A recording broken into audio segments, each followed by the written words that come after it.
প্রিয় দর্শক আসসালামু আলাইকুম, কেমন আছেন সব? আশা করি আল্লাহর রহমতে ভালো আছেন। চলে এলাম আজকে একটা নতুন রেসিপি নিয়ে। চলুন তাহলে দেখি আজকে রেসিপিটি। এখন শীতকালীন, তাই এরকমভাবে মোমো তৈরি করে খুব সহজে ঘরে তৈরি করে নিতে পারবেন। বাইরে কেনার থেকে ঘরে খুব সহজে তৈরি করে নিতে পারবেন। এর জন্য প্রথমে আমি নিয়েছি এরকম একটা ছোট গ্রেডার হ্যান্ড মিক্সার, সেটাতে আমি এরকমভাবে কপিগুলো গ্রেড করে নিলাম। দেখে বুঝতে পারছেন একেবারে ফাইনভাবে হয়ে গেছে। হাতে কাটার থেকে কিন্তু এরকমভাবে এই ছোট্ট একটা মিক্সারে হ্যান্ড গ্রেডারের সাহায্যে এরকমভাবে গ্রেড করে নিতে পারেন। ছোটো ছোটো করে খুব সুন্দরভাবে কাটা হয়ে গেছে। আমি ছোটো ছোটো এরকম টুকরো করে নেওয়ার পরে এটাকে গ্রেড করে নিলাম। এখন এগুলো সবগুলো গ্রেড করা হয়ে গেছে। অন্যদিকে ওভেনে একটা কড়াই বসে এখানে সাদা তেল অল্প পরিমাণে দিয়ে, এখানে গোটা জিরে অল্প পরিমাণে দিয়ে, এখানে দিয়ে দিচ্ছি রসুন কুচানো। এখানে রসুনের কাঁচা গন্ধটা ভাজতে ভাজতে যখন চলে যাবে, এখানে রসুনের কাঁচা গন্ধ গেলেই তারপরে আমি দিয়ে দিচ্ছি পেঁয়াজ কুচি, লঙ্কা কুচি, আদা কুচি। এগুলো সবগুলো কিন্তু ভেজে নিতে হবে। এগুলো ফ্লেভার কিন্তু খুব সুন্দর আসে। রসুন আদা এটা ভাজলে বেশি ফ্লেভারটা ভালো লাগে। পেঁয়াজটা ভাজতে ভাজতে একটা আলাদা রকম একটা কালার আসে, ফ্লেভারটা অন্য রকমের হয়।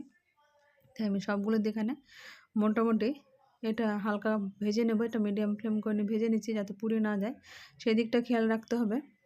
এখন এটা এরকম হালকা ভাজা হয়ে গেছে, দেখে বুঝতে পারছেন কাঁচা গন্ধটা চলে গেছে। এরকম অবস্থায় যে কপিগুলো আমি কেটে রেখেছিলাম সেগুলো দিয়ে দিলাম, আর গাজর এটা গ্রেট করে রেখেছি সেগুলো এরকমভাবে দিয়ে দিলাম। এখানে চাইলে আপনি গাজরটা দিতে পারেন, আবার না চাইলে নাও দিতে পারেন। চিকেন দিয়েও তৈরি করে নিতে পারেন। আমি আজকে ভেজ মোমো বানাচ্ছি, তাই আজকে পাতাকপি আর গাজর এগুলো দিয়ে তৈরি। চাইলে এখানে আপনার বিটও ব্যবহার করতে পারেন বাচ্চাদের খাওয়ার জন্য। আমি গাজর আর বাঁধাকপি এটা দিয়ে তৈরি করে নিচ্ছি। এখানে লবণ স্বাদ মতো, অল্প পরিমাণে, জাস্ট এটা জীবাণুটা নষ্ট হওয়ার জন্য অল্প পরিমাণে আমি দিয়ে দিচ্ছি হলুদ গুঁড়ো। এখানে হলুদ গুঁড়োটা দিলে কালারটা ফুটে ওঠে, তাই হলুদ গুঁড়ো অনেকে দিতে চান না কিংবা দোকানও দেয় না। আর দিয়ে দিচ্ছি ভাজা মশলার গুঁড়ো, জিরা ধনে, সেগুলো হোমমেড আমার ভাজা আছে সেটা দিয়ে দিলাম।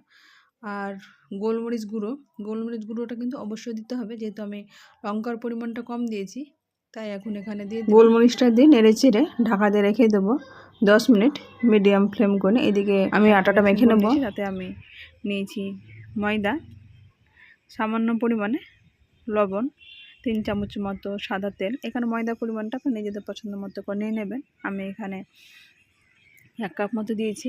এখন এটা লবণ তেল দিয়ে ভালোভাবে মেখে নিয়ে এরকম জমা। এদিকে অল্প অল্প জল দিয়ে ডোটা আমি একটু শক্ত করে মেখে রেখে দেবো 10 মিনিট। এটা ঢাকা দেওয়ার পরে আমি এখন ছোটো ছোটো এরকমভাবে লেচি করে নিচ্ছি। আটাটা কিন্তু একটু শক্ত করে মাখতে হবে। এটা একটু বেলার সময় একটু টাইট টাইট থাকবে, তাহলে মোমোর শেপটা দিতে ভালো হয়। সবসময় চেষ্টা করবেন একটু শক্ত করে মাখার, তাহলে পাতলা করে বেলে এরকম শেপটা কিন্তু খুব সুন্দর একেবারে পাতলা করে তৈরি করে নিতে পারবেন। আমি এখানে 3-4 রকমের মোমোর ভাজ করে দেখিয়েছি। দেখে কোনটা আপনাদের পছন্দ হয়েছে আর কোনটা ভালো লাগে সেটা অবশ্যই কমেন্ট বক্সে কমেন্ট করবেন।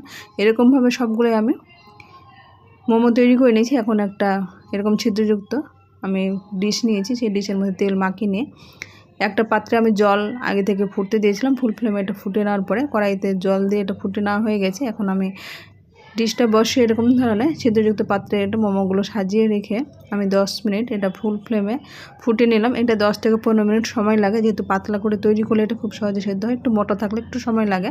আমার 10 মিনিটে সেদ্ধ হয়ে গেছে, দেখে বুঝতে পারছেন কালারটা কিন্তু চেঞ্জ হয়ে গেছে। মাশাআল্লাহ, মোমো এরকম খুব সুন্দরভাবে তৈরি করে নিয়েছি ঘরেতে। এই মোমো দিয়ে খাওয়ার জন্য আমি এখন পুদিনা এবং ধনেপাতার চাটনি তৈরি করে নেব। এর জন্য প্রথমে আমি এখানে 1 কাপ মতো রসুন নিয়েছি। রসুনগুলো খোসাটা ছাড়িয়ে নেওয়া হয়ে গেছে। এখন ওভেনে একটা কড়াই বসে আমি কড়াইতে এটা ভেজে নিয়েছি। আপনারা চাইলে অন্য যে কোনো ননস্টিক কড়াই কিংবা অন্য পাত্রে এটাকে ভেজে নিতে পারেন। আর লঙ্কা নিয়েছি এখানে 10-12টা লঙ্কা। এখানে ঝালের পরিমাণটা আপনি নিজেদের পছন্দ মতো করে লঙ্কাটা নিয়ে নেবেন। চাইলে আপনার শুকনো লঙ্কা এখানে দিতে পারেন। আমি লঙ্কাগুলো যাতে ফেটে না যায় তাই আমি অল্প করে এটাকে কেটে দিয়েছি একটা চাকুর সাহায্যে। এখন রসুনগুলোকে আমি মিডিয়াম ফ্লেম করে নিয়ে ভেজে নেব। রসুনটা যাতে পুড়ে না যায় সেটা খেয়াল রাখতে হবে, এবং লঙ্কাগুলো এর সঙ্গে কিন্তু ভালোভাবে সেঁতলে যাবে। এদিকে এরকমভাবে আমি মোটামুটি 7 থেকে 8 মিনিট মিডিয়াম ফ্লেম করে রসুন লঙ্কাগুলো ভেজে নিয়ে ঠান্ডা হতে দেবো। 7-8 মিনিট পরে আমি চলে আসলাম মিক্সিং জার একটা নিয়ে। মিক্সিং জারে নিয়েছি অল্প পরিমাণ গোটা জিরে, 4টে এলাচ আর রসুন লঙ্কা যেগুলো ভেজে রেখেছিলাম সেগুলো ঠান্ডা হয়ে গেছে। গরম গরম অবস্থায় কখনো এগুলো ভাজতে নেই, মিক্সিং জার এটা গরম হয়ে যায়, অনেক সময় ইলেকট্রিকে এটা ক্ষতি হতে পারে, তাই সবসময় ঠান্ডা করে নিয়ে এগুলো পিষে নিতে হবে। এখন নিয়ে নিচ্ছি আমি বাদাম খোসাগুলোকে ছাড়িয়ে নিয়েছি। এখানে যে আমি দিয়েছি সবগুলোই বাদাম। এখানে চাইলে আপনারা অল্প যে কোনো একটা বাদাম দিয়ে তৈরি করতে পারেন, যত বেশি দেবেন হিসেব মতো এরকম টেস্ট হবে। আর দিয়ে দিয়েছি গাঁঠিয়া, এখানে চাইলে আপনার ভুজিয়া ব্যবহার করতে পারেন। আর কাঁচা টমেটোটা যে আমি দিয়েছি, সেই টমেটোটা চাইলে আপনারা এটাকে একটু ভেজে নিতে পারেন, তাহলে টমেটোর একটা চাটনি ফ্লেভারও চলে আসে। আমি কাঁচাই দিয়েছি এখানে। আর দিচ্ছি এখানে ছোলা ভাজা আদার টুকরো, 1/2 ইঞ্চি মতো আমি আদা ছিলে নিয়ে এটাকে ধুয়ে ছোটো ছোটো টুকরো কেটে নিয়েছি। 1 মুঠো পুদিনা পাতা, ওটা ব্লেন্ডার জারে ব্লেন্ড করে নিলাম অল্প পরিমাণে জল দিয়ে। এখন পুদিনা পাতা 1 মুঠো দিয়েছি। আর নিয়েছি 1 মুঠো ধনে পাতাটা ফ্রেশ আছে, ধুয়ে পরিষ্কার করে নিয়ে ছোটো ছোটো টুকরো করে কেটে নিয়েছি। এখন মিক্সিং জারে এটাকে ব্লেন্ড করে নেব। আমি প্রথমে জল দিয়েছি, এখন কিন্তু আর কোনো জল ব্যবহার করব না। এরকম একটু ঘন, চাইলে আপনারা যদি এর থেকে পাতলা খেতে চান, দোকানে তো এরকম ঘন দেয় না, ওরা পাতলা দেয়, বলে জল ব্যবহার করে। এখন এখানে স্বাদ মতো আমি লবণ দিয়ে দিচ্ছি। আর দিয়ে দিচ্ছি সরিষার তেলে চাটনির মধ্যে দিলে কিন্তু খুব সুন্দর একটা টেস্ট আসে, যেহেতু এখানে রসুন ফ্লেভার আছে একটা।